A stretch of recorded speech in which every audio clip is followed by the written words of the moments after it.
Ne? Niye? Niye sürebilmirsən? Niye?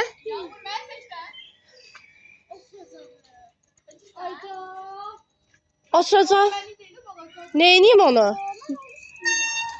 Neyləmək istəyirsən onu? Neyləmək istəyirsən onu deyirəm. Harasından sürə bilmirsən?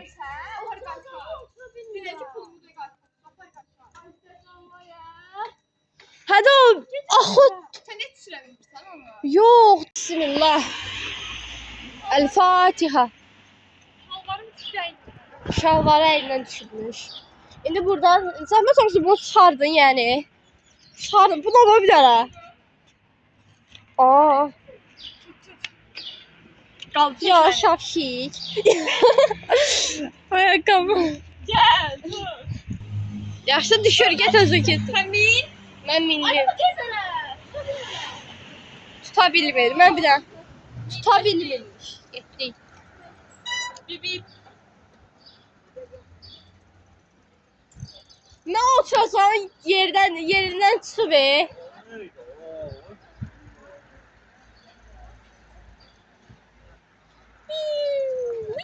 Nə zor da alır.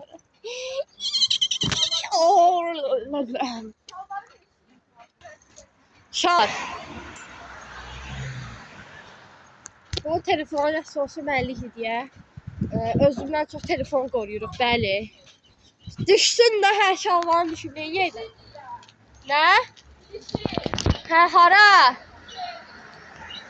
Heç nə olmaz, məndən ilişib.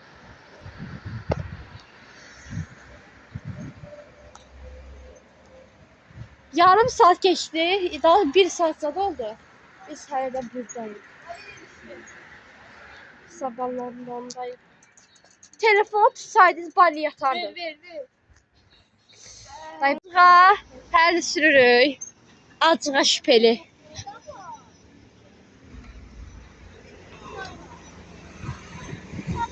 Damlaşqa kişmişqa gəlir.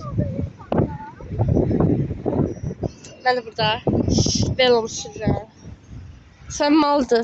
Sən də malsan, mən də malam, o da maldır. Baxın. Baxın. Damla!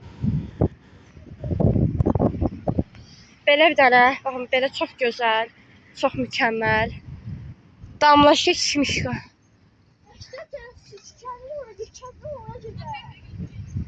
Məktəb tərəfə. Gəl oradan bir dənə, oradan.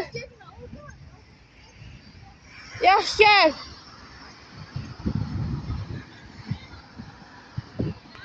Hə. Mənə çəkməyə də.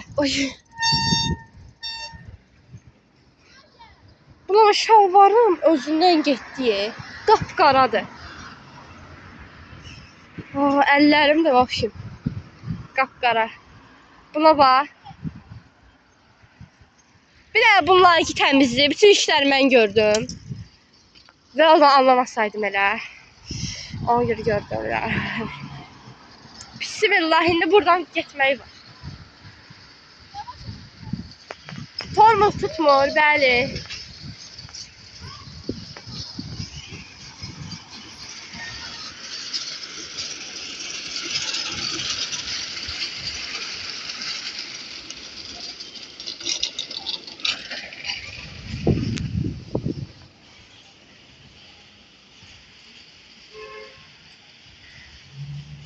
Ayda.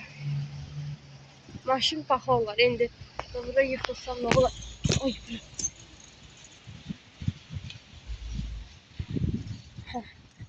Bismillah. Bunlar oradadır. Mən buradayım. Mən yazıq indi nə edeyim də ha. Mən indi bura girsəm, bunların xəbəri olmayacaq. Bəs mən yazıq nə edeyim? Hə, çox sağ olsun. Gözlərim.